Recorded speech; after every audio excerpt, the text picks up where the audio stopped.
Thank you, Mr. Chair. I too want to thank Senators Blumenthal and Graham for their continued efforts to address the spread of child sexual abuse material on the internet. We should be investing more in protecting our children, helping them recover from unspeakable traumas that have been referenced today, and holding perpetrators and enablers of their abuse accountable. And as part of that effort, I agree, technology companies can and should be doing more to keep our children safe online. And I certainly want to see us pass legislation that keeps our children safe. I am sensitive to some of the concerns that human rights organizations have consistently expressed about the legislation. They warn that the bill could result in the censorship of lawful speech and activity in a manner that will disproportionately burden diverse communities, particularly the LGBTQ community. Mr. Chairman, I ask consent to enter into the record a coalition letter sent and signed by 133 human rights organizations, including the Human Rights Campaign, Amnesty International, the American Civil Liberties Union, GLAAD, and the Center for Democracy and Technology, which details these issues. Without objection.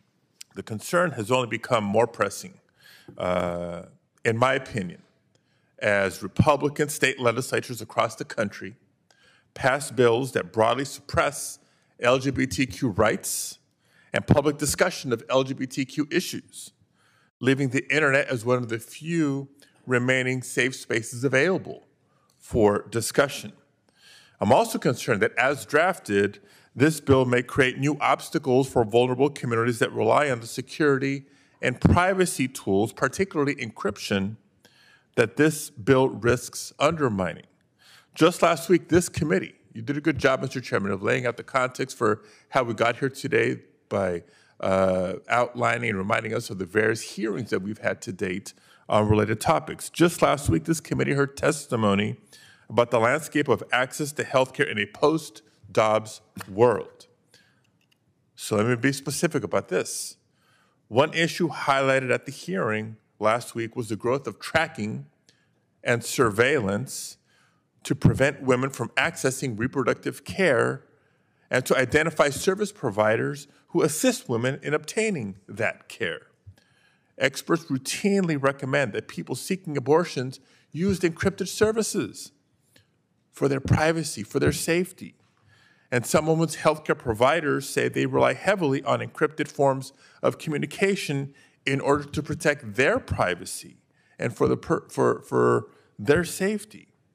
So I think we need to be careful about the implications that this bill could have on the ability of women to access secure communication technologies and essential health services. So I want to reiterate my appreciation for the work that the sponsors and their staff have done to protect children online. Trust me, as a father, my heart breaks at the trauma and re-traumatization that victims of sexual abuse experience when their images are uploaded and shared online. I think the amendment that's been circulated by the sponsors certainly improves the bill, and I look forward to working with my colleagues in this effort. Thank you, Mr. Chair. Thank you, Senator Padilla. I'm going to recognize Senator Coons next. We may take a roll call or attempt to pass the matter before 10 o'clock because there are other committee hearings. And then we'll continue to keep the committee open if people have any further comments on the bill. But first, Senator Coons, then Senator Ossoff, Senator Booker. Thank you, Mr. Chairman. I'll be brief. My thanks to Senators Blumenthal and Graham for their continued leadership in this important effort to try and do everything we can to fight this horrible national, global scourge of child sex abuse material online.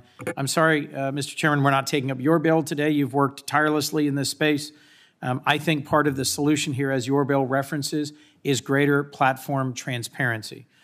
Billions of interactions go through just a few online platforms. And I think we need to better understand what their algorithms do to have more scientific information about their impact on children and their impact on us as a society. We shouldn't let platforms grade their own homework. That's why I've worked hard on the Bipartisan Platform Accountability and Transparency Act. It enjoys the support of Senators Cornyn and Klobuchar, Cassidy and Romney, and I hope to offer it as an amendment when we next meet, hopefully to consider your legislation. I think it would be an important addition to legislation in this area. Thank you. Thank you. Senator Booker and Senator Ossoff. I think Senator Ossoff was first. Senator Ossoff? No, please go ahead. Thank you, Mr. Chairman, and I want to echo my gratitude and appreciation to Senators Blumenthal and Graham for your leadership as we work to protect children from abuse and exploitation online and to prevent the dissemination of this horrific material. And I also want to thank the committee staff and your staffs for the effort that's been made to continue refining the legislation through this manager's amendment. And I echo some of the concerns raised by Senator Lee that it is important that we not unintentionally, in the construction of this legislation, cause there to be significant damage to the basic architecture of cybersecurity, which does rely upon encryption technology. I know that's not the intent of the drafters. I think progress is being made in the right direction. I do want to flag that as a concern worthy of continued attention and refinement if the legislation is headed to the floor. Thank you.